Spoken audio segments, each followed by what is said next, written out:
Thanks everybody for joining tonight.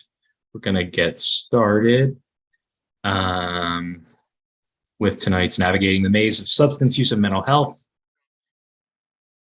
You can submit questions anytime in the chat. We're recording this program, so we'll post the video if there's anything you want to go back to at the follow-up page, conversation.zone/maze. Kim will be putting some stuff in the chat, and I'll be putting some additional information in the chat towards the close of the meeting. So for tonight's program, our presenters tonight are Dr. Ramona Roberts, Ariel Seidler, and we have Leroy as our person in recovery. I'm just going to give quick bios on everybody real quick. Dr. Roberts is the executive director of the Karen Outpatient Treatment Center, overseeing clinical and administrative operations and guiding the development and delivery of exceptional outpatient services in Berks County. Dr. Roberts' expertise, passion, and commitment will provide visionary leadership to the Karen team, advancing the quality of treatment and supporting recovery for life. Prior to taking on this position in 2021, she served as a supervisor for trauma services as well as a staff psychologist.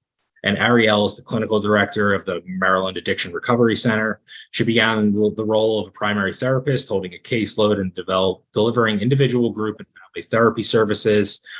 She recently completed a 3-year training program with the Gestalt Therapy Institute of Philadelphia and became a board-certified clinical supervisor. And then Lee is going to be sharing his recovery story with us tonight. So I'm going to talk a little bit about some just foundational information that we will be covering. It's kind of be terms that may come up as we are going along through this program, just so that we kind of have a pretty high level understanding of some terminology, some terms that will come up frequently, just so that we're all can start out on the same page. So we're going to start, these are step 1, 2, 3. This is not to say that this is how this is going to work for everybody. As we know that recovery and substance use disorders is not always a linear process for everyone.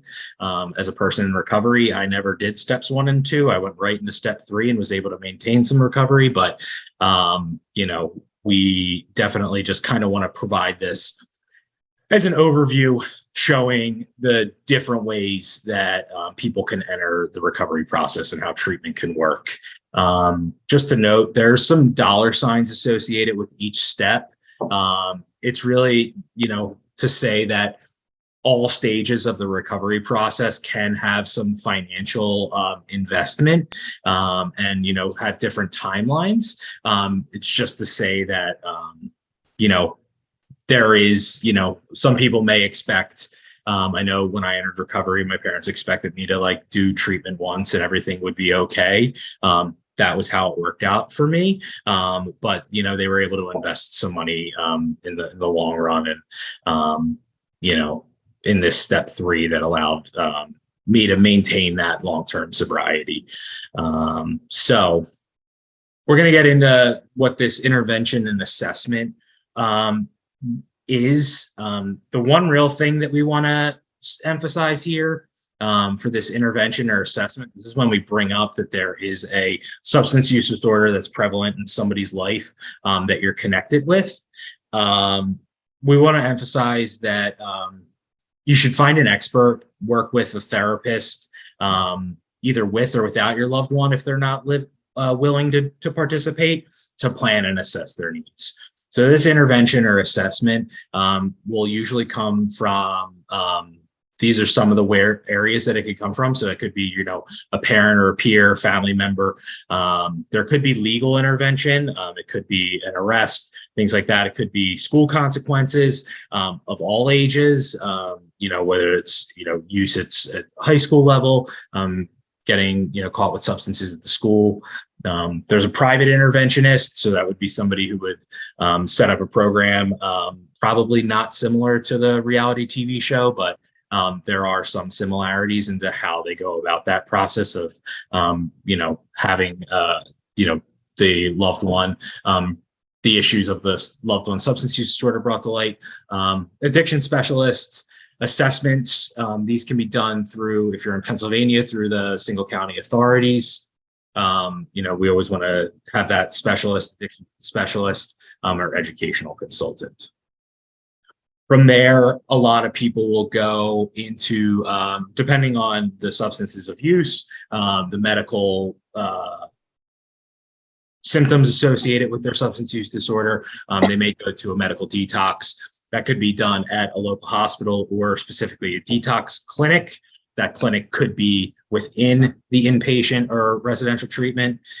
Depending on the severity of substance use disorder, the medical detox can vary in length. From there, once detox is completed, if needed, there's all different types of inpatient or residential treatments where they would be in a facility with other people who have a substance use disorder. There's a lot of residential programs, the typical 28 to 30 days you hear about in a residential program. Sometimes it can be a little bit longer. There could be 21 to 60 days wilderness programs where they would be based, therapeutically placed in outdoor settings. There could be extended care, aftercare. So once they would complete that residential program, they could have an additional 30 to 90 days extended through whether it's another treatment facility, the treatment facility that the individuals are at. There are specialized residential treatment programs for professionals. A lot of professionals that have a license associated with their profession, physicians, nurses, pilots. There are specialized treatment programs that they would have to attend to maintain that license or begin the process of reapplying or maintaining that license. And then there's therapeutic boarding schools for younger people who may be in that high school age where they would receive clinical care while going to school in a school setting. The one thing we emphasize with that is therapists work with you and your family to determine and implement the best treatment plan for your loved one. So, that's always something that we want to maintain. You always want to work with the therapists who are building that plan for the family. And then step 3, this is there's a couple different parts. We're going to talk about some terminology. So partial hospitalization program, patients may participate in clinical services all day long for a couple days to a couple weeks, but then they would go back home after. The definitions of the level of care may vary by state. So what we define in Pennsylvania as PHP may not be exactly the same in Maryland or another bordering state. So just understanding that the person would still reside at home or in a safe recovery setting, and then receive clinical care. Could be like a 9 to 3, 9 to 5, where they would go to a site, receive a little bit more extensive care. Intensive outpatient, they are non-residential clinical treatments that often involve participation in several hours of clinical services, several days a week. And then general outpatient programs where there are daily, weekly attendance at a clinic or facility. The patient returns home or to other living arrangements during non-treatment hours. So this is where the step 3A is really where a lot of the long-term work can begin once they're stabilized in the residential setting. Your loved one will need time to process what they've learned and change the way that they live their lives. It's a huge shift that needs time, patience, and most importantly, a tribe and a community and expert resources to help them follow through with any plans.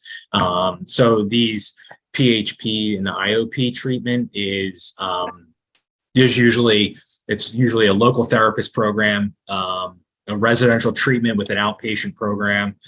So that could be a step down if they are in residential, going continue along a continuum with that treatment facility. One of the great things with COVID is the expansion of telehealth services. So it may be beneficial for a person to stay connected to a clinician through telehealth that they've worked with, or they can do it in person, and then outpatient sessions with an addiction therapist. We really want to make sure that people are experts in the field of addiction when we're doing this. That kind of coincides with the treatment. There could be terminology is sober living. A lot of these get used synonymously, whether that's transitional living, halfway houses, which are usually involved with the criminal justice system, sober living, and collegiate recovery programs also have a living component in a lot of ways. They will get some, and other resources, community-based recovery supports. It could be, a county drug court, depending on the state that they reside in, and the county that they reside in. There could be drug courts. Also, recovery high schools are a place where people could go if they are in that high school age to maintain supports while they are continuing their education. And then peer support, mutual aid. That's a lot of these 12-step programs like AA, Alcoholics Anonymous, Narcotics Anonymous. There's a lot of different, I think there's 84 different anonymous, quote unquote, programs and 12-step programs. There's other peer support programs, including Smart Recovery, Recovery Dharma, Celebrate Recovery. They're not based in 12 steps, but they provide that community and that mutual aid for people who are in recovery. And adventure and recreational communities, a couple of those. There's Sync Recovery up in the Lehigh Valley. For those of you in the Philadelphia region, there's the Phoenix, which is a national organization that provides social activities to help support people's recovery and create that community. And really want to talk about the assessment is the vital first step. So the greatest financial investment tends to be directed towards step 2. So families aren't always prepared for the ongoing financial support needed to sustain recovery. That's represented in step 3. So it's really a lot of focus gets placed on that step 2, but we want to make sure that, if you're helping somebody enter recovery, that there is that, thought on how are we going to maintain that lifelong recovery. It's not, that residential 30-day treatment and then they're better. It is a lifelong process that, may need some financial resources along the way. So I'm going to stop sharing my screen and we are turning it over to Dr. Roberts. And as I said, Dr. Roberts, she's the executive director of Karen Outpatient Treatment Center, overseeing clinical and administrative operations and guiding the development and delivery of exceptional outpatient services in Berks County. Her expertise, passion, and commitment will provide visionary leadership to the Karen team, advancing the quality of treatment and supporting recovery for life. Prior to taking on this position in 2021, she served as a supervisor for trauma services, as well as a staff psychologist. I'm going to wait. Did I do that order right? Was it Dr. Roberts first? No, Ariel's first. It's Ariel first, but Ariel's I was willing to wing it and go for it. Nah, it's all right. We can go. I forgot. I know we switched the order, and I thought about that halfway through that. So Ariel Seidler's the clinical director at the Maryland Addiction Recovery Center. She began the role of a primary therapist, holding a caseload and delivering individual, group, and family therapy services. She completed a 3-year training program with the Gestalt Therapy Institute of Philadelphia and became a board certified clinical supervisor. So Ariel is going to lead off. All right. Thank you so much, Bob. So I am going to start by trying to share my screen. Does everybody see what I'm doing? Okay, awesome. So again, thank you, Bob, and thank you everybody so much for taking the time out of busy days and lives to come join us this evening to talk about the maze of mental health and addiction treatment. The way I'd like to start with you all today is really just to break down what we're talking about when we're talking about addiction and mental health and how the two connect with each other and, and the interplay there. So I'd like to start just by defining what is addiction, because it can sometimes almost get lost when we're talking about it in different areas and how it's affecting us emotionally. But the National Institute on Drug Abuse defines addiction as a chronic relapsing disorder. It's characterized by compulsive drug seeking and use despite adverse consequences. It is considered a brain disorder because it involves functional changes to brain circuits involved in reward, stress, and self-control.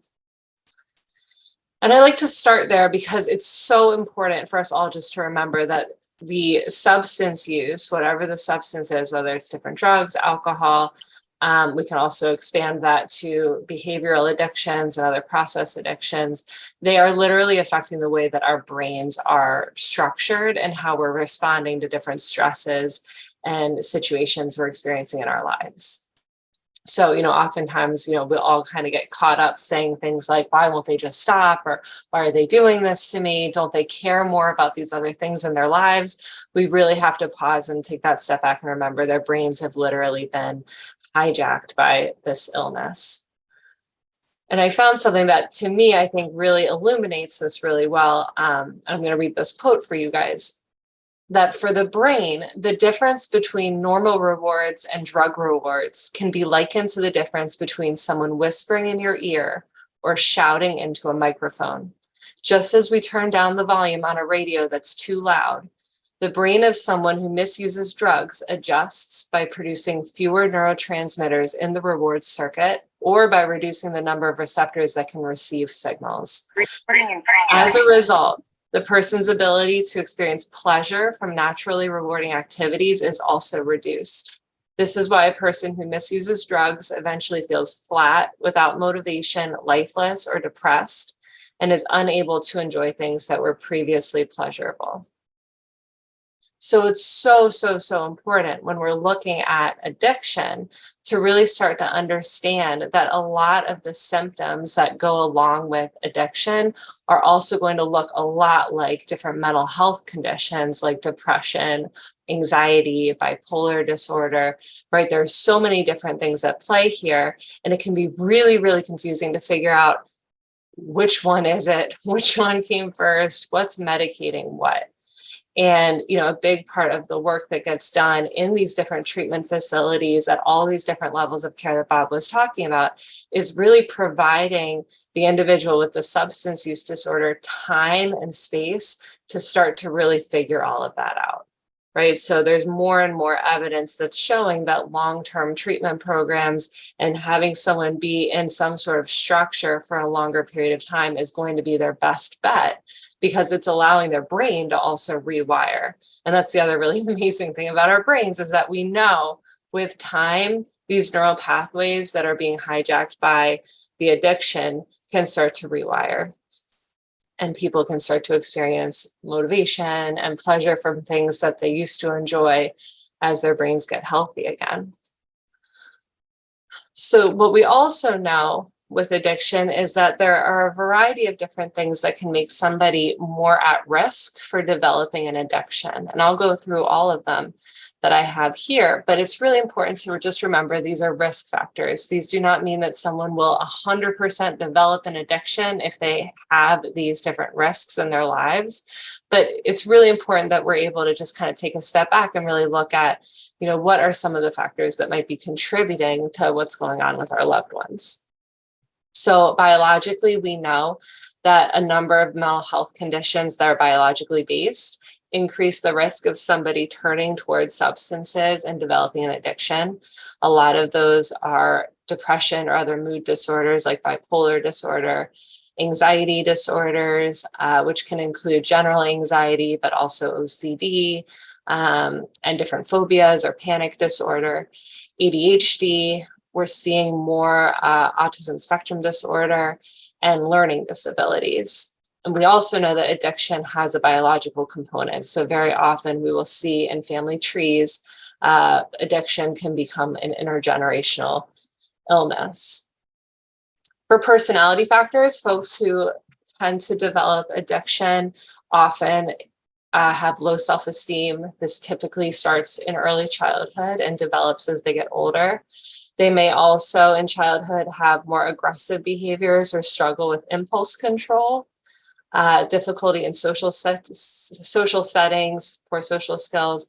And there can be sometimes a sense of entitlement with these folks. And when I say entitlement here, what I mean is people who really feel that they are entitled to just feel better or have instant gratification for things. So difficulty in having to sit down for long enough to really work towards something. They're looking for more of a quick fix because whatever they're feeling inside of them can feel so intolerable that it's really hard to wait or put in different types of effort when they know that they can have a quick solution. Then we also know there are environmental factors that increase risk.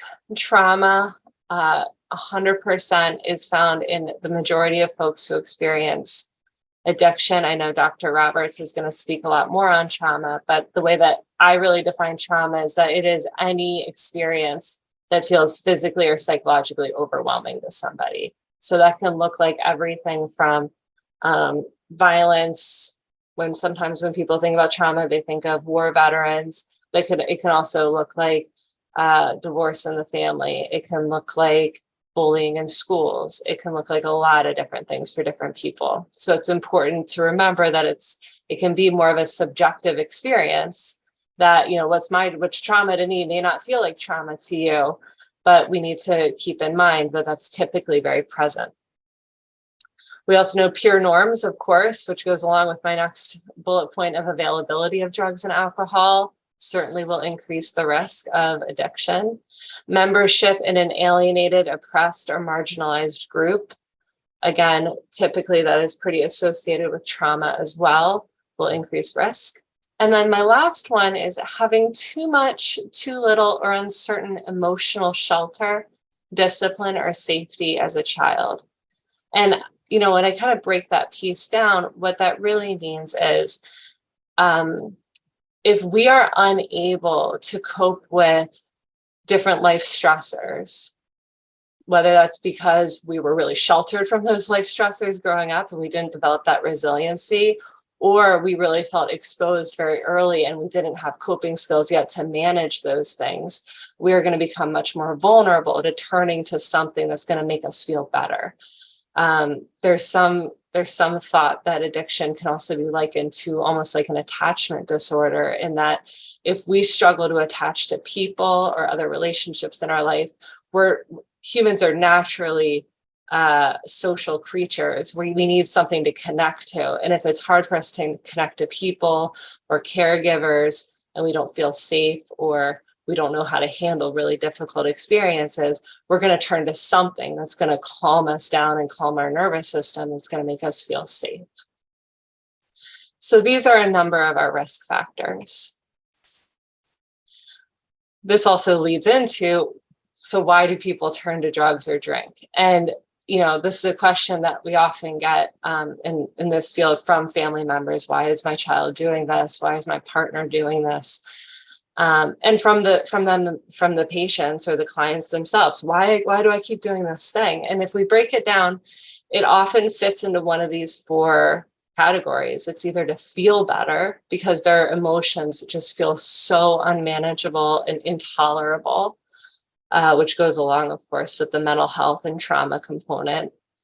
Sometimes it's to feel like they can do better. There's a belief that the substance will enhance their performance. We see this a lot with stimulants and things like that, where someone might think, well, the only way I can do well in school is if I take all this Adderall, or the only way I can do well in this particular sport is by taking medication or drugs that are going to increase performance there. Fitting in is a huge piece, the social pressure of just wanting to feel like they belong, or feel like, if someone's experiencing a lot of social anxiety or fear that they're not going to measure up, they're not good enough. Well, if I take this drink with everybody, maybe I'll be accepted. And then the last one is managing physical discomfort. We do get a number of folks who come to treatment because they've had, whether it's a major car accident or sports injury or some type of surgery where they were prescribed pain medications, or as they were taking the pain medication, they realized, oh, not only is my physical pain going away, but my anxiety is magically better as well. And that can kind of keep them going down this road. But more often than not, the primary things that we are seeing of why people are using substances is because they're experiencing some sort of very deep emotional pain. Gabor Mate is someone who works in the field and works a lot with trauma. And I love what he says when he says, the question is not why the addiction, but why the pain. And I have here a number of quotes from clients who I've worked with over the years. And this fear that they have of what's going to happen to me if I stop using the substance of my choice. So if I start to cry, I'll never stop. I can't control myself if I get angry. I'd rather die than face a life without weed. Alcohol is my solution, not my problem. It's the only way I can sleep at night. I can't have sex if I'm sober, and my brain finally turns off when I'm high. And, this piece about, how, if I lose this thing, this drug or this drink or the behavior that I've become addicted to, there is this really deep sense and feeling of, I'm not going to be able to survive not having this thing to support me. And, helping these folks start to learn, oh, we can survive this feeling. And that's a big part of the treatment process, is starting to develop more and more internal resources so that they learn that they are capable and that they're able to do life without drugs and alcohol, which can feel very scary. So, all of that really leads into there's this term dual diagnosis, which is, when mental health and substance use disorder is present. Frankly, I don't think I've ever met somebody with a substance use disorder who did not also have some form of mental health condition underlying that substance use disorder. But like I said earlier, the most common conditions that we see with substance use are the anxiety disorders, mood disorders, personality disorders, neurodivergent disorders, the trauma-related disorders, and psychotic disorders. And more recently, we've been seeing an uptick in the psychotic disorders, especially with the increase in cannabis use, which I'll touch on momentarily as well. But, when people are coming into treatment, it's really, really important to give a lot of time to allow a true diagnosis to be assessed. Because, as I said earlier, the brain is really being affected by addiction. So someone might come into treatment and they're presenting as if they have major depressive disorder. But once they've come off of the opiates or whatever it is that they're using, we might find, oh, it's not major depressive disorder. They are struggling with pretty crippling anxiety. But it takes time for that drug to come out of the system before we're really able to establish that. So we really need time to establish a baseline of what is this person like when they're off the substances. And then figuring out, based off of that, which medication is appropriate. Sometimes people are coming into treatment already on some types of medication. Usually those need to be reevaluated because typically those folks have been prescribed medication by a psychiatrist or a doctor who maybe knew or didn't know how much other substances they were using. So they may be diagnosing and treating something that is more related to the actual substances that were being used, not a true mental health diagnosis that person has. So we'll have to figure out which medications are actually being helpful and will continue. Are there some that we need to remove or add and go from there? And then, of course, there's the clinical therapeutic intervention. So, working in individual therapy and in group therapy, oftentimes family therapy, to really support developing new ways of coping with mental health conditions, new ways of healing from trauma, and of course, learning how to cope with all of these experiences sober. So I will take a moment to talk about the cannabis industry and how this is impacting some of what we're seeing in the treatment world. So obviously, as more and more states are starting to legalize to varying degrees medical marijuana and sometimes recreational, it's really important to understand that CBD is a compound in cannabis that has been found to have some medical benefit, but CBD products typically contain little to no THC, but they do still sometimes contain THC. So sometimes people think, oh, CBD, there's no THC in here. Sometimes it does contain that. So it's really important to pay attention to labels and to ask questions when you're taking those types of products. THC is the component that's more in recreational marijuana. So the levels of THC have increased significantly over the last number of years. In the 1960s, I saw Ben Court, who, if you don't know Ben Court, definitely familiarize yourself with him and his work, but he talks a lot about cannabis and the history and how it's being used today, and that THC in the 1960s, it was about 4% of the marijuana that was being consumed. So 4% of the actual marijuana contained THC. Now it can be up to 80%. I saw somewhere the other day that it might even be up to 95% in certain oils that are being sold. So the THC component, that's the thing that gets people high. And that is what is creating so much of the mental health crisis that we're seeing related to cannabis. So more and more, we are seeing people coming into treatment where their primary substance is cannabis, and they're coming in with psychotic symptoms. Sometimes those psychotic symptoms will decrease or go away over time, again, as the brain is healing. But sometimes we're also seeing that it's really triggering any kind of underlying other psychotic symptoms that person might have, so that they are experiencing schizophrenia, schizoaffective disorder, and other psychotic disorders.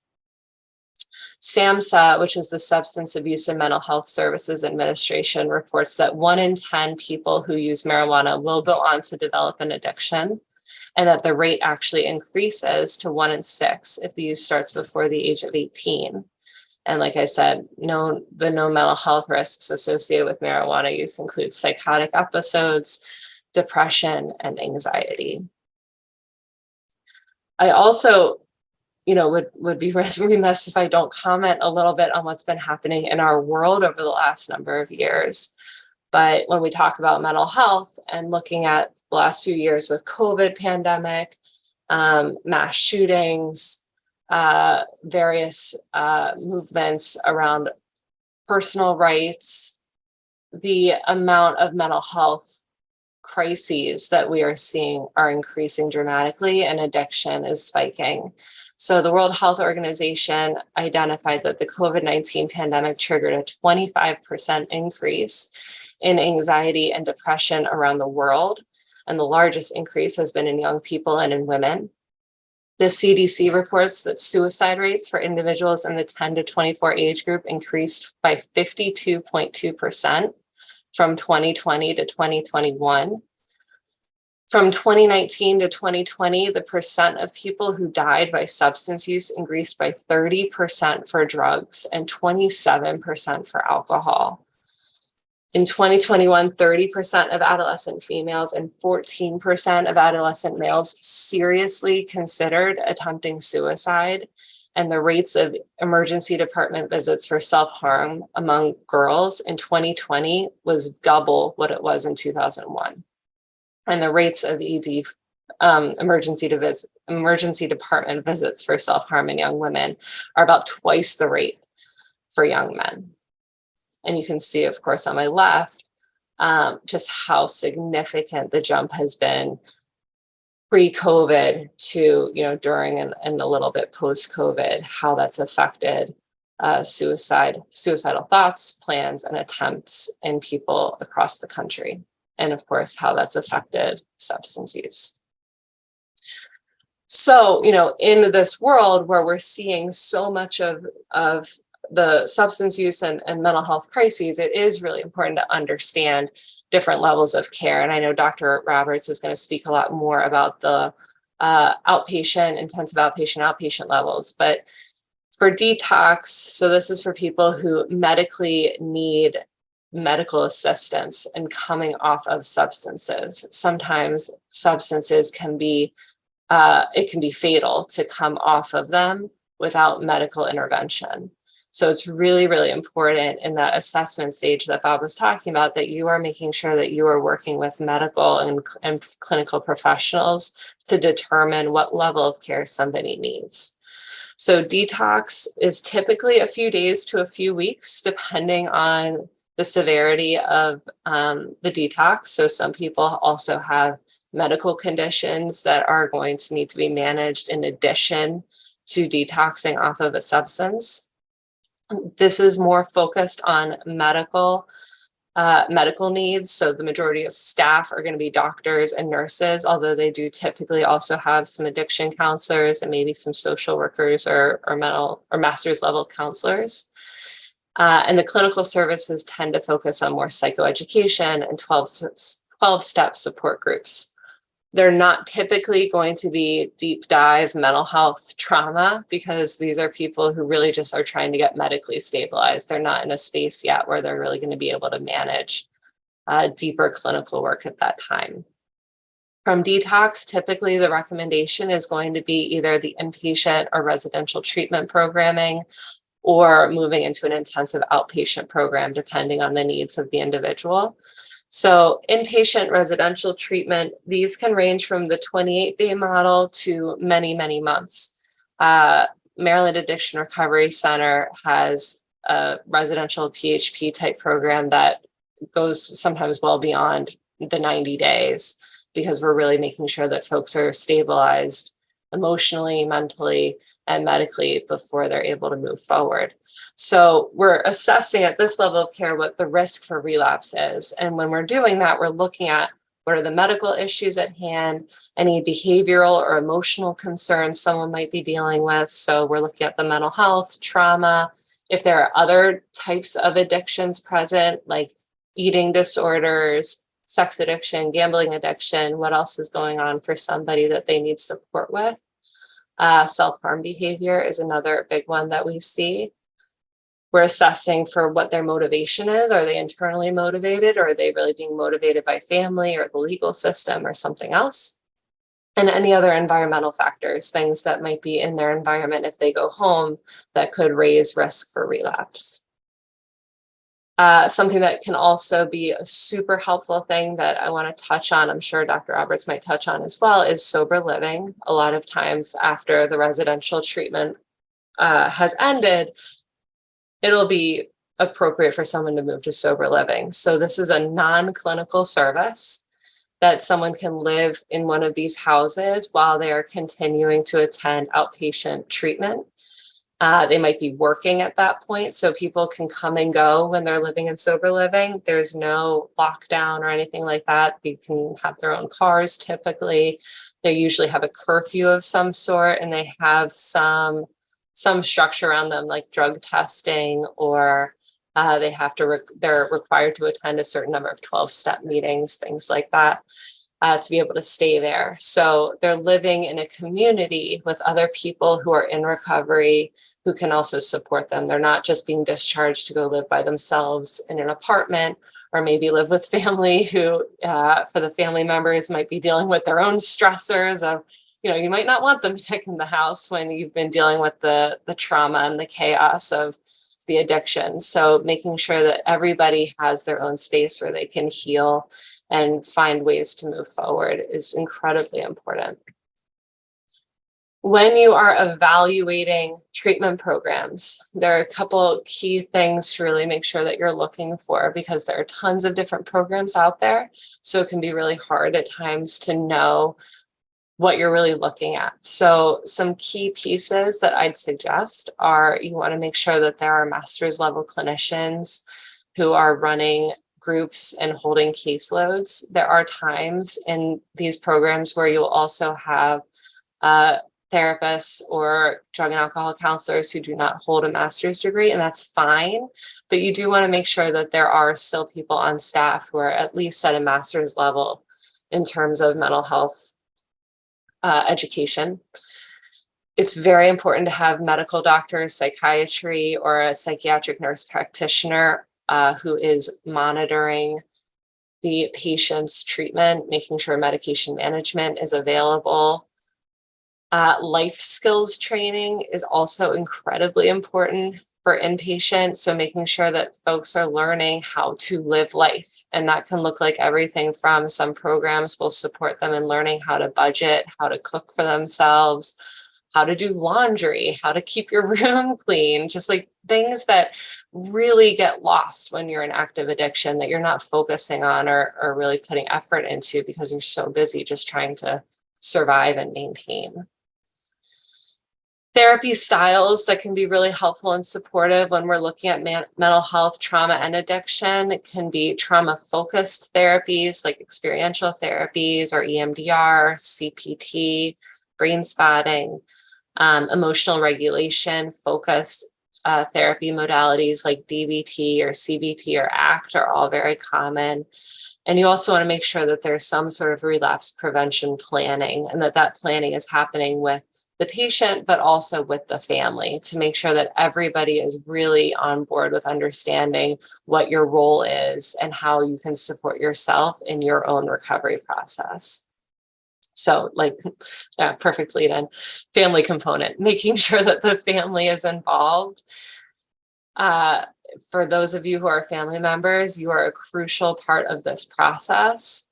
And we know in the treatment world that the success for the client is also very much related to the success of the family. So making sure that you guys are being engaged by the treatment team, that you are learning new ways of engaging with your loved one, new ways of communicating, having space to process your own feelings and experiences about what's happening, and making sure that when the treatment plan and the discharge planning is happening, that you're involved and you're aware, and that these are plans that are also going to feel supportive for your recovery process, not just your loved ones. The discharge planning and reintegration is a huge component.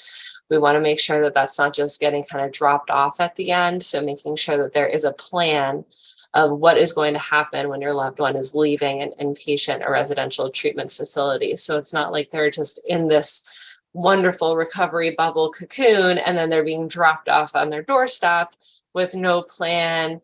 They have no way to spend their day. Might not really have any resources that are going to be starting immediately or the next day, because that's when we'll see a pretty high risk for relapse reemerge. So making sure that that discharge planning is very much a part of the process is hugely important. And with that, I will stop sharing my screen if I can figure out how. And I will pass it off to Dr. Roberts.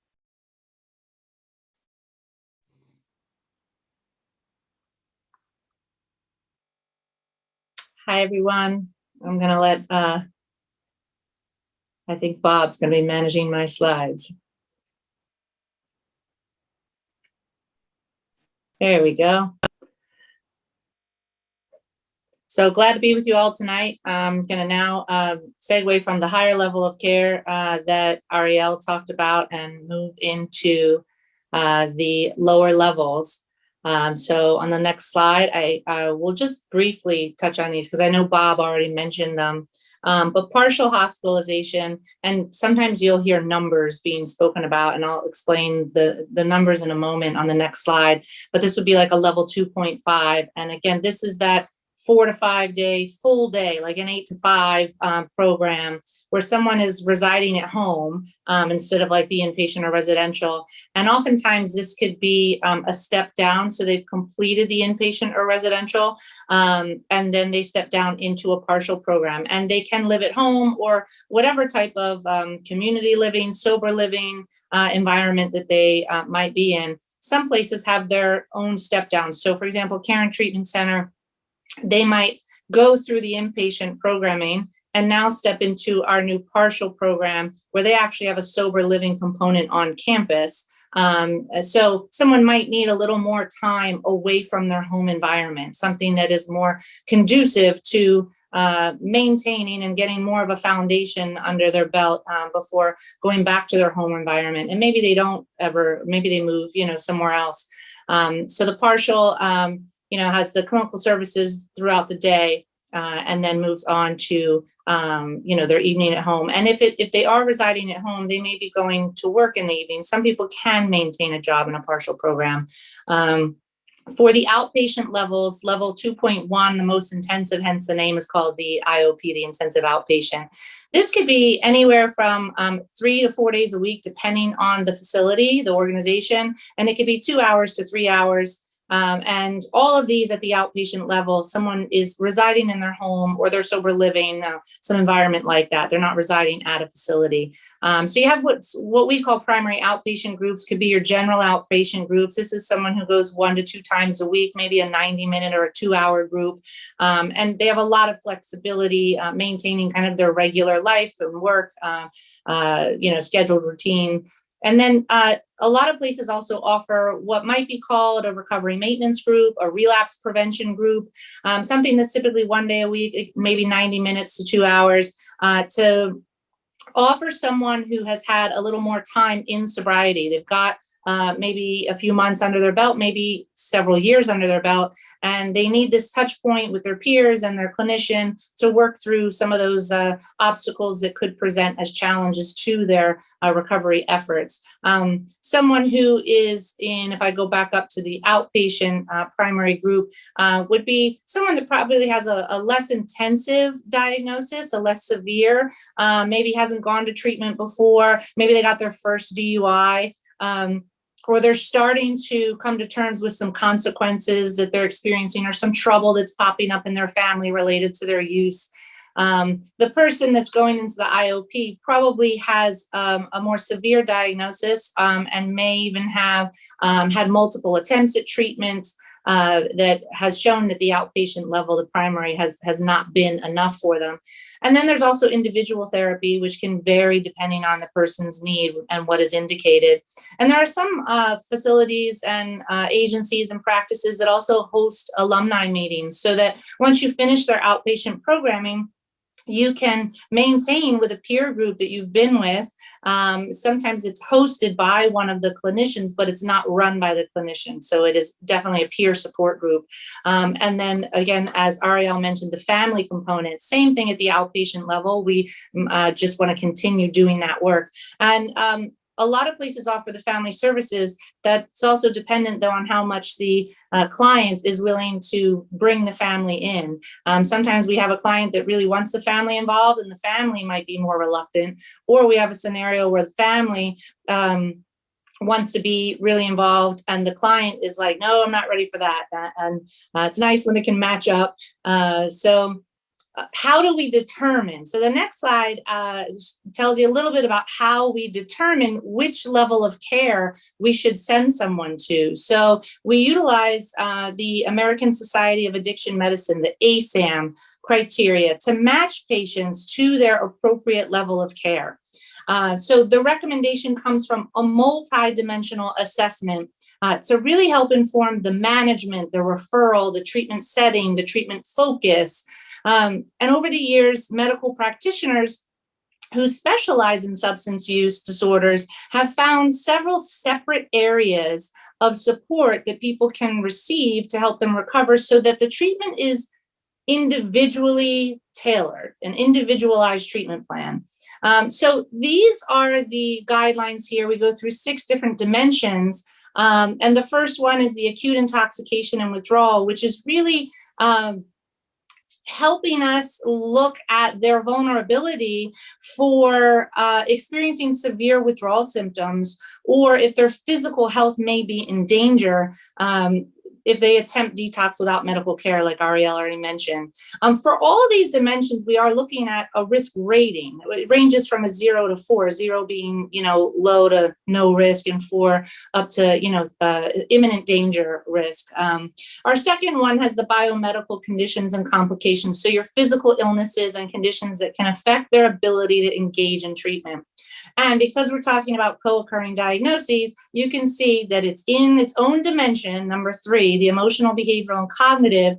That takes a look at the psychological issues that could be affecting the client that also need attention in treatment. So as Ariel mentioned in the co-occurring slide, the anxiety, the depression, the trauma, just to name a few. And we have to take into consideration how this might be intertwined with their substance use.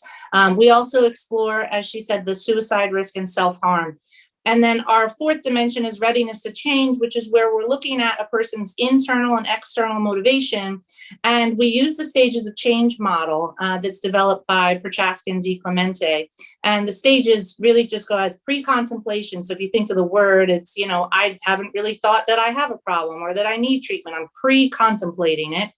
To contemplation, which is I'm really thinking about this. I'm weighing out my pros and cons. What are the costs and the benefits of going to treatment, of getting help? I have my ambivalence about me. Then I've made the decision and I'm in kind of the preparation mode, which then leads you into an action stage where you're actually making the changes and incorporating and implementing, the things that you're working on with your therapist, and then leading into the maintenance stage. So we keep this in mind so that we try to meet the client where they are. So we're not like pulling clients through treatment because that can be ineffective. It can actually create more harm. It can create more dropout. So any of you that are family members, maybe wondering why a therapist isn't diving in so hard with some of their substance use. Maybe it's because they're really trying to work where the client is so they keep them retained in treatment so they can keep planting these seeds to keep growing. And the fifth there is relapse potential. So we look at their vulnerability for returning to substance use, and we consider things like social pressure, cravings, any negative thoughts and emotions, maybe some setbacks they're experiencing. And the last dimension is the recovery environment, which is their living situation. What is their living environment? This ties into that social element of the client's life, their work environment or work situation. Maybe they're unemployed, any other social or legal issues to consider. So what kinds of models or modalities are out there? So a couple of them have already been briefly mentioned. So the CBT is one you'll see.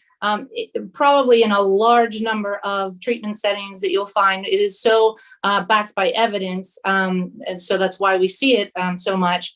And this is really structured and involves looking at the interplay between someone's thoughts and their emotions. It's all about not how the events and situations, what that is bringing up, but more so our interpretation of these events, the meaning we make out of things that happen to us, the meaning we make out of things we do, our own behaviors, our interpretation and meanings, our thoughts, and how all of that connects.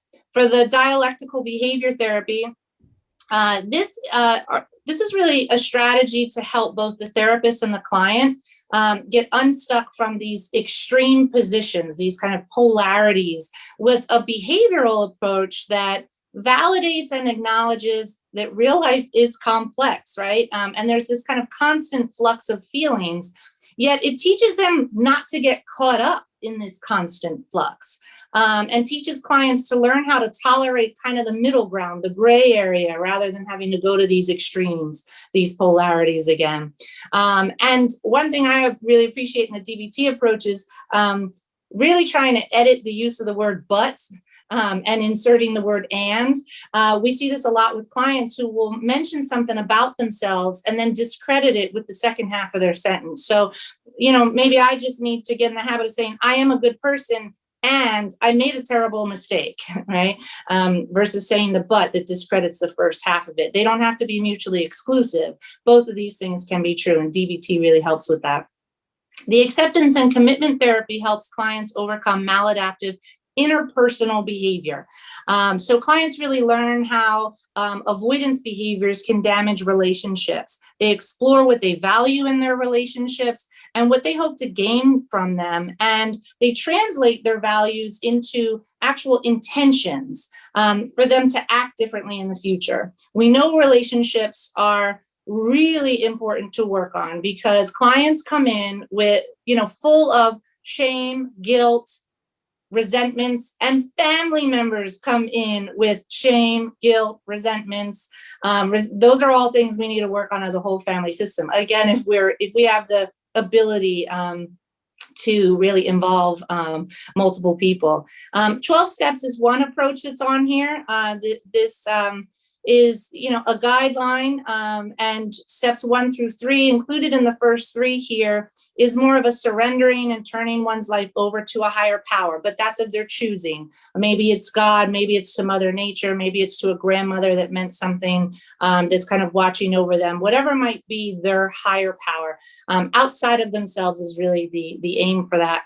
Steps 4 through 9, they work through guilt from past misdeeds, work through resentments, past harm they've suffered. 10 through 12 is really continuing more of the spiritual growth. Also brought up earlier, we have maybe someone doesn't want to use the 12-step approach. Maybe they want to use the SMART recovery approach. This comes from more of the motivational interviewing, personal choice techniques, some techniques from rational emotive behavior therapy from the CBT approaches. And then maybe someone else prefers a recovery dharma, which is really based on Buddhist principles. This is not an exhaustive list. Again, these are just some things that are probably seen more times than not in treatment settings. And then the trauma-focused therapies, I'll mention that in a moment. But to just piggyback on what Ariel covered for what to look for in a treatment setting, just adding here that, you want to look for a place that you get a sense they're going to value your input and your voice, and individualized treatment to meet your needs. Let's look at some numbers. So what percentage of Americans will meet criteria for a diagnosable mental health condition at some point in their life? Drum roll, 46%. Half of those will have it developed by their teen years. And according to SAMHSA's national survey that was done just 2 years ago, the age group of 18 to 25 has the highest rate of serious mental illness, yet the lowest rate of treatment. Really interesting there. So what percentage of adults with alcohol use disorders have at least one diagnosable psychiatric disorder? 45%. And nearly 1 in 3 adults had either a substance use disorder or any mental illness in the past year. And when we now change that question to the next one, which is instead of alcohol use, what about with other substance use disorders? So cocaine, hallucinogens, heroin, things like that. Now the number jumps. So we've got 72%. We also have to be driven by the data when we look at what percentage of adults with a mental health diagnosis also have a substance use disorder, 30 to 80%. Even if we look at the low end of that at 30%, that's a really big number, right? So if they have both a substance use and mental health diagnosis, the suicide risk will increase to 60 to 120-fold higher than for the general population. And then you can see here that 72% of those individuals who have both the mental health and substance use diagnoses don't actually receive treatment for both. What they're often told is, you need to go get help for your substance use before we can work on your mental health, or you need to work on the substance use before you can get treatment for the trauma. And what the research really shows is that there's a lot to be said for simultaneous treatment. So again, that's just one piece, that when you're looking for places to refer, are they equipped to handle these items? Are they equipped to handle the mental health piece as well as the substance use? As Ariel said, I'm with her on that. I can't think of the last person that I worked with that had a substance use diagnosis that didn't dabble into some other mental health trauma pieces, right? So again, with the dual diagnosis piece, you might have self-medication that's going on, which is a short-term solution that can lead to dependence or loss of control and worsen substance use conditions. So someone could be self-medicating. Maybe they're using their opiates to kind of energize them out of depression. They're using the benzodiazepines to numb distress and anxiety. Substance use can also worsen and induce mental health symptoms. So this gets really hard for us to tease it apart in the beginning when someone's really starting treatment, because maybe they were using cocaine and now they're presenting with manic symptoms. So we have to be careful that we're not giving someone a diagnosis of bipolar disorder without being, far removed from that cocaine use. But we can exacerbate pre-existing mental health symptoms with substance use. And another piece is, I can't tell you how many times, I've lost count how many times a client will say, but my medication for my depression isn't working. My medication for my fill in the blank mental health diagnosis isn't working. What happens is the substance use actually can decrease the effects of whatever psychotropic medication they're on. So it's getting in the way of it doing its job. We also have acute and post-acute withdrawal symptoms that can induce or kind of mimic mental health symptoms. So someone coming off substance use, maybe they have irritability, insomnia, mood changes, and things like that. Well, it could be related to the withdrawal process and not an organic mental health issue, right? They also really have to work on managing, again, that guilt and shame, strained relationships, and any other negative impact of their addiction. And when I'm talking about anxiety and depression, I'm referring to diagnoses, because all of us have felt anxious and depressed at some point, right? We also don't want to mute or avoid emotions. Some we would probably benefit from leaning into even further. We get very fearful if we're going to lean into it, we're going to fall apart. But you might lean into your anger and find out that what you're really experiencing is grief. Anxiety can be another misunderstood emotion. Sometimes it's the nervous system's way of letting us know that something feels wrong, and maybe leads us to a more helpful direction. We just need to learn how to listen to it. Another situation, though, if we look at child maltreatment and childhood trauma, they actually might struggle with being able to identify and describe emotions. They're feeling something, but they can't quite put words to it. And we actually call that alexithymia. And this can affect their relationships and their overall mental health as well. So with the prevalence of the co-occurring diagnoses, it's also helpful to see when you're looking if the treatment center can offer that psychological and psychiatric care. Someone might need medication assistance to come off the substance use. They might need medication assistance for their mental health issues. So what is trauma? I'm glad that Ariel, started to clear it up a little bit, that it's not just, someone who is a war veteran or a sexual assault or a physical assault. And it's actually not even the event, right? So there's 3 E's we look at, the event, but the experience of it, and then how it affects someone. So one of my favorite quotes, because she already stole Mate, is Peter Levine: trauma is perhaps the most avoided, ignored, belittled, denied, misunderstood, and untreated cause of human suffering. So we know that 2/3 of those who have substance use diagnoses report being abused as children. About 90% of the general population is going to experience trauma at some point in our lives. Doesn't mean we go on to have a trauma diagnosis, but when we look at adults with PTSD, they're over 4 times more likely to have a substance use diagnosis. And for those who have substance use diagnoses, they're about 6.5 times more likely to have PTSD. PTSD is going to render substance use disorder clients more vulnerable to poor outcomes and negative consequences of having both the PTSD and substance use diagnosis, more so than any other psych diagnosis around, and continues to intensify over time. So the next list that Bob's got there, this is, again, not an exhaustive list, but just to try and help you expand what you might identify as something that could be a traumatic experience for somebody. Loss could be, loss as you typically think of it, or it can be something we call ambiguous loss. Maybe you have someone who is physically present but psychologically absent in your home. Maybe you have someone who is both absent psychologically and physically. Maybe you have someone who is living in a mental facility. Maybe you have someone who has Alzheimer's, who is missing because they ran away, or they're missing in action. That's all ambiguous loss, because we don't really have a closure piece. So we do realize that trauma compromises our ability to engage with others. Instead of connection, we actually kind of get in this protection mode, and we tend to need more and more information to feel safe. And that can play on relationships pretty intensely. What can you look for on the next slide in trauma-focused therapies? So these are all evidence-based except the sensory motor. It just doesn't have enough studies yet behind it, but it is looked at as credible by the international leading trauma experts. Cognitive processing therapy is a very structured modality for PTSD. So the others can work more with PTSD and other trauma diagnoses, something that's more complex, multiple events that someone's experienced.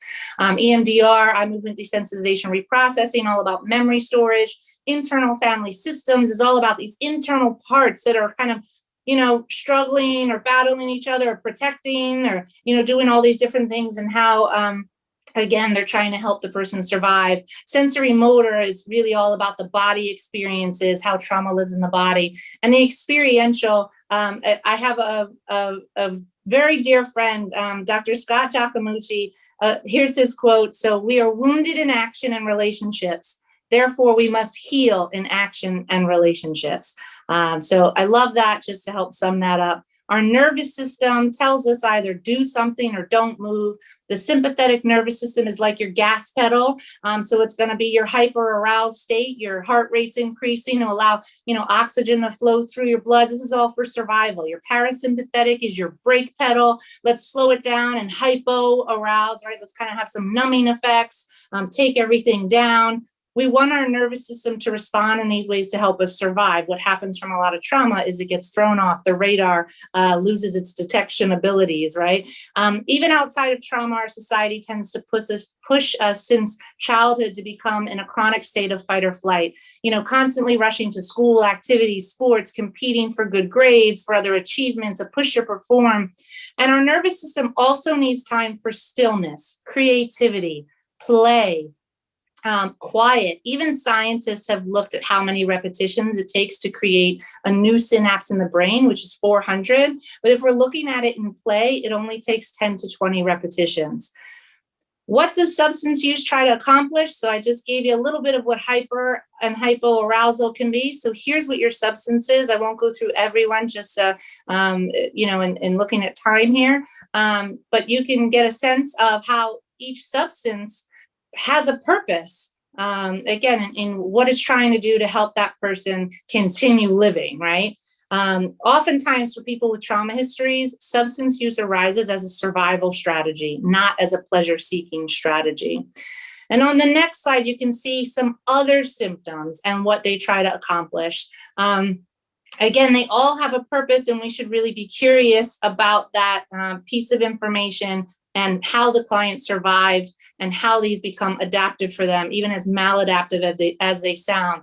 Self-injury, well, maybe that's their brilliant way of getting some adrenaline and endorphins released by hurting themselves, to take some deflect from the emotional pain they're experiencing. Suicidal symptoms, even having kind of an exit strategy, finding a way to live by having a way out, in a sense. So just to have this compassion and this curiosity about the individual symptoms is really important, through the treatment setting and the family component.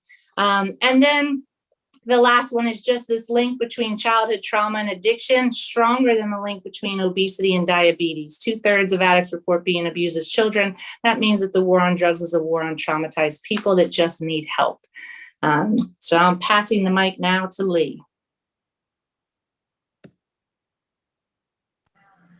Hello, everybody. My name is Lee Cruz. I'm a person in long-term recovery. So I'm going to keep it short, and get right to the point. I came into recovery, what was the date? May 4th, 2012. So I just celebrated 11 years sober. I'm going to just, I had traumatic events as a child. Growing up, I was born in Brooklyn, raised in Long Island. There was a lot of physical abuse, sexual abuse, racism. I'm Puerto Rican. I look black. I grew up in an all-white neighborhood. Long Island was all Italians when I moved there back in 1973, and I didn't know a lick of English. So there was a lot of fights, a lot of language barriers. I couldn't talk to anybody. I didn't learn English till I was 13. So I ended up getting in a lot of trouble due to the physical abuse, sexual abuse, the racism, everything going on had me all messed up.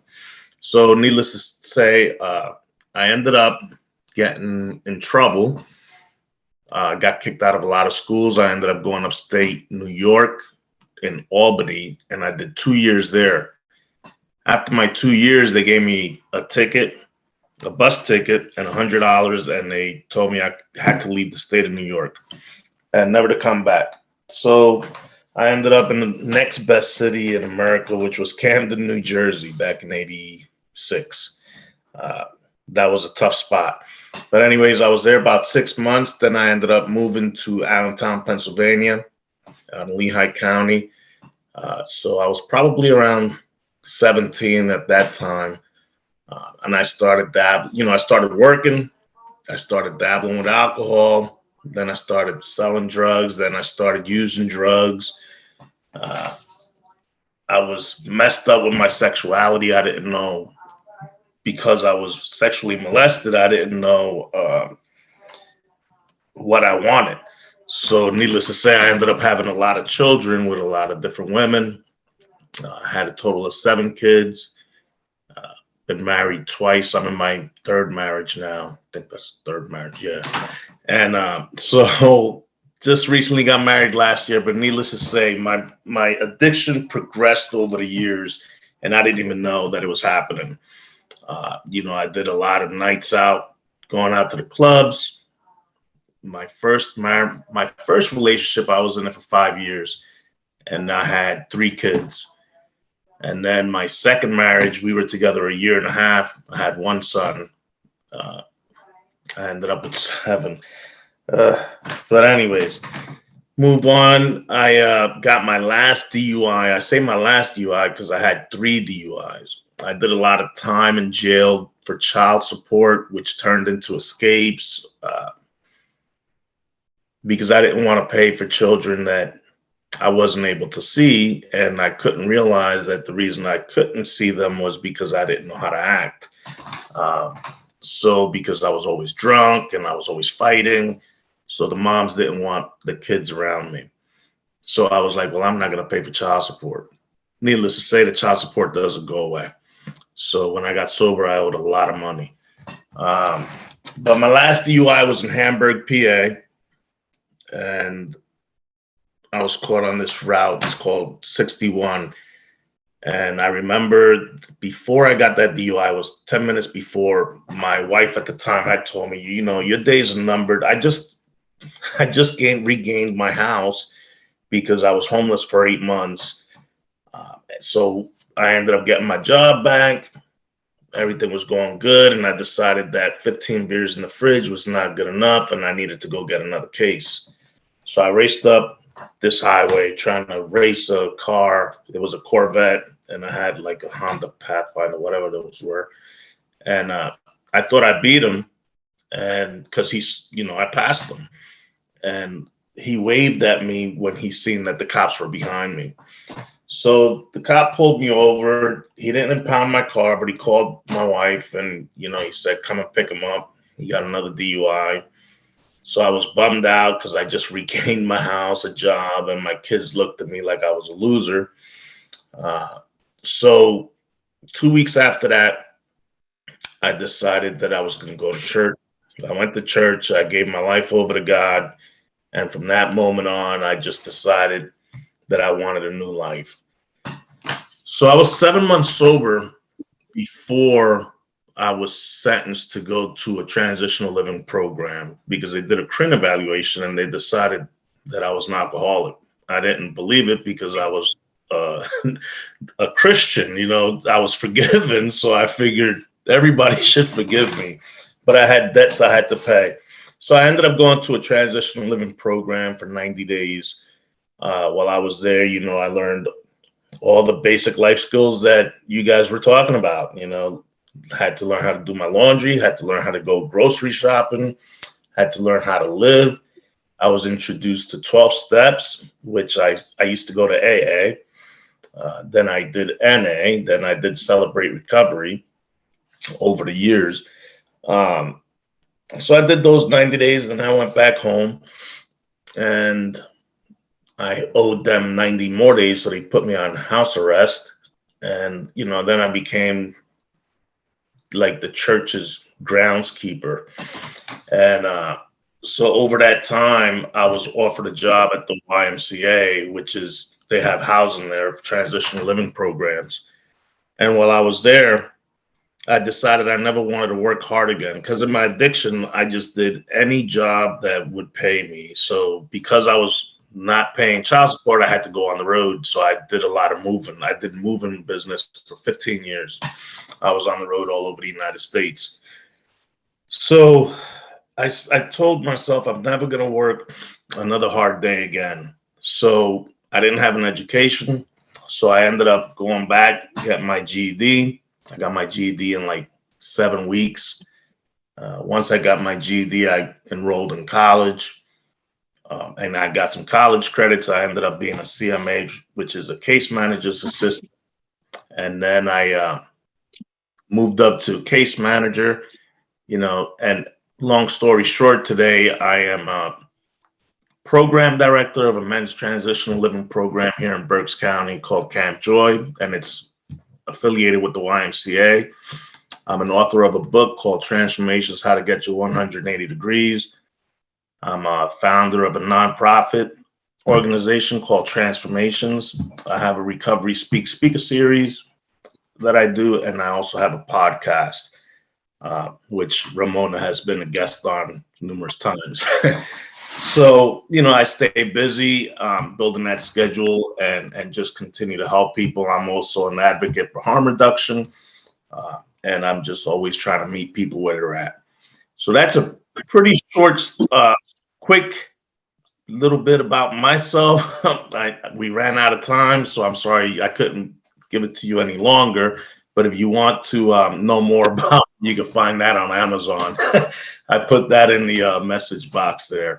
But if anybody has any questions on, the recovery, because there was a question and I wanted to answer it, because somebody had asked a question about their daughter being in recovery and they don't see her finding a sponsor. So I am a CRS as well, and I believe in all pathways to recovery. And I don't believe that. So the families interrupt people because they want them to do what they want them to do. They want them to change when they want them to change. And, it's a process and it's going to take time. So whatever pathway the person chooses, that's on them. As long as they have a support system and a sober group that they can get together with and do sober activities with, and they can talk their thoughts out with, then if they don't have a sponsor, they don't have a sponsor. Once they get to, as long as they have accountability partners, they're good. So, most people in their minds, they believe that, oh, they're not talking about a sponsor, so they're not in recovery. That's not true. You just got to find different things to do. So I just wanted to point that out there. But that's my story, nice and short. Again, if anybody has any questions, I'm here. Thanks, Lee. We appreciate that. And thanks for the annotated version of your experience. We appreciate you being able to get it under 10 minutes. We are going to open it up to Q&A if anybody has any questions about any of the information that was presented, or if you submitted anything you want us to make sure to touch base on. We'd love to hear from you.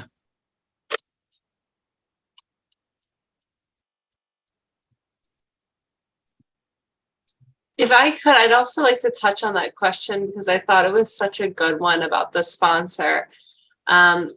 So something that I think is really important and helpful to think about if you have a loved one and you're trying to decide how am I going to approach them about something.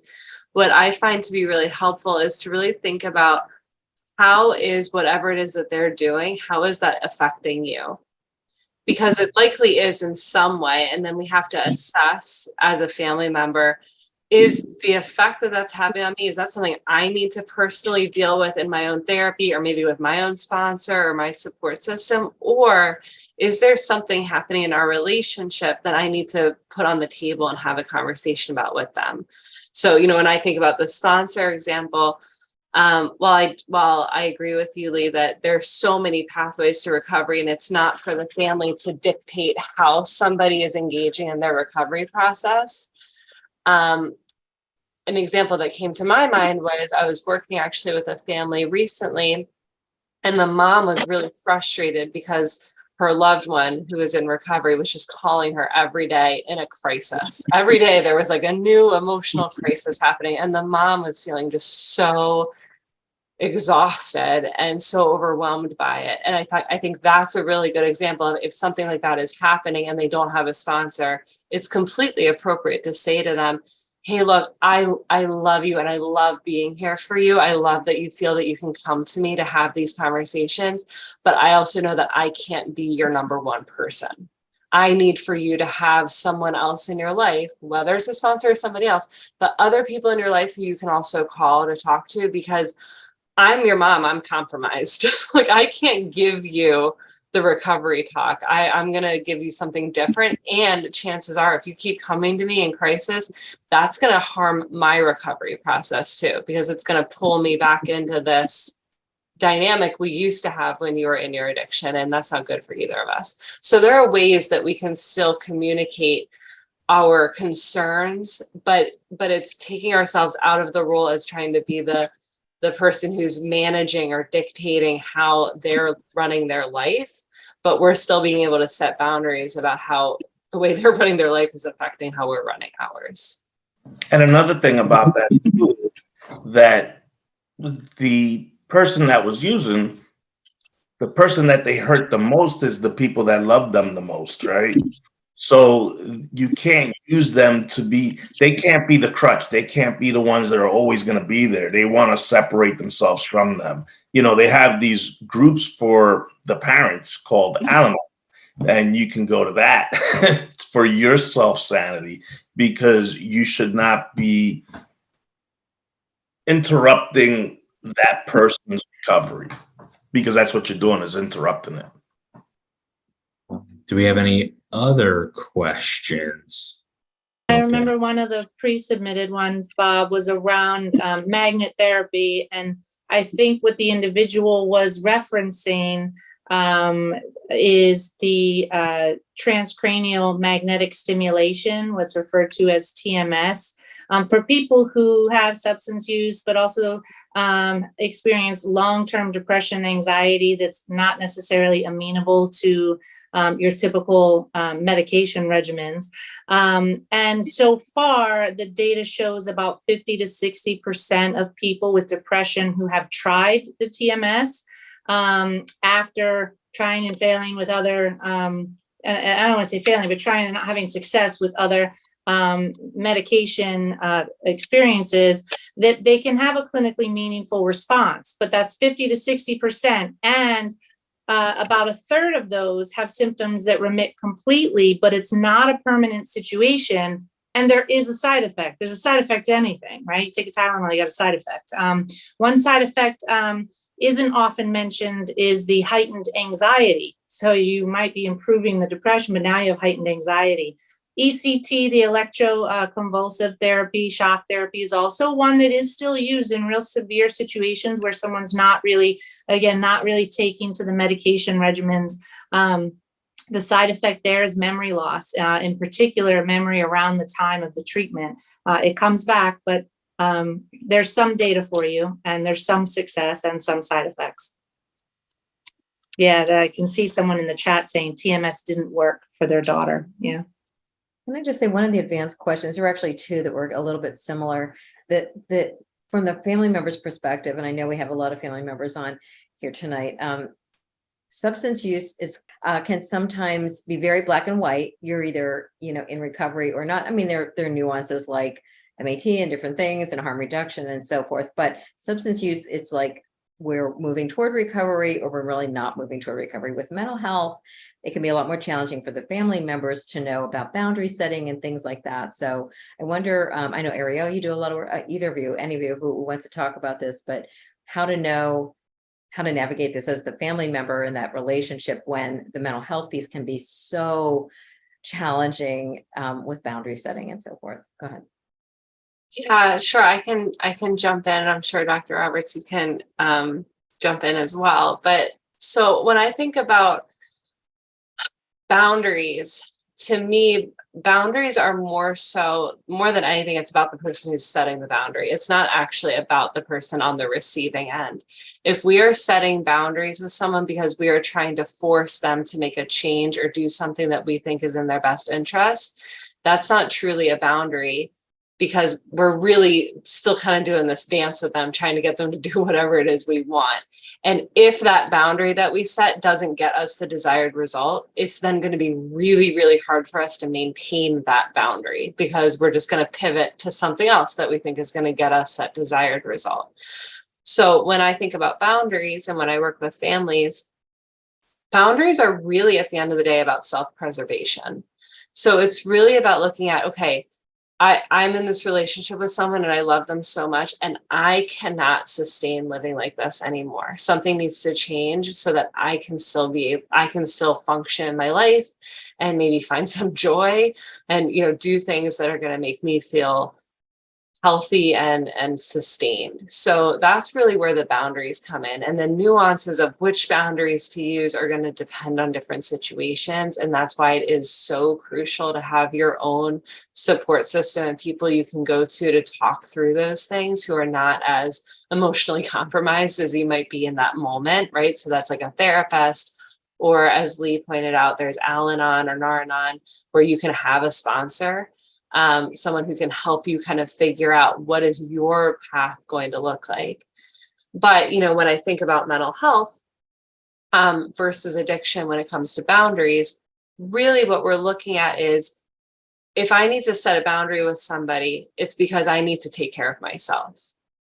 And another piece that I'll encourage family members to really think about is, it is not your loved one's fault that they have a mental health condition, and it's not their fault that they have an addiction, but it is their responsibility to manage their mental health and manage their addiction.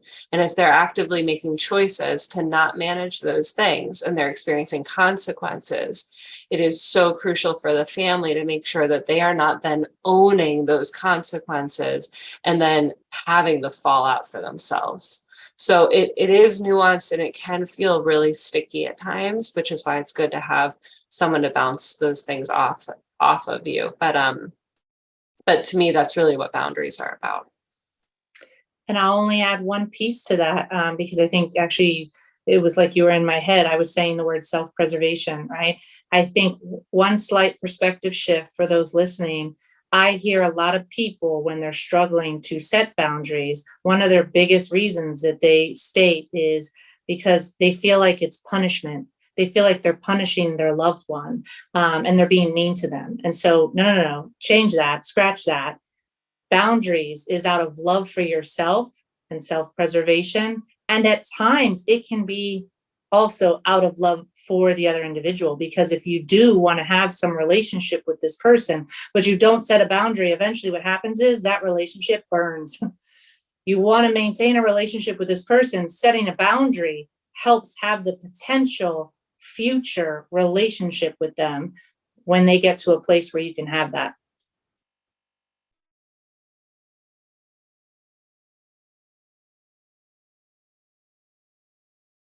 Thank you. Great answers, both of you. That was perfect. Go ahead, Bob.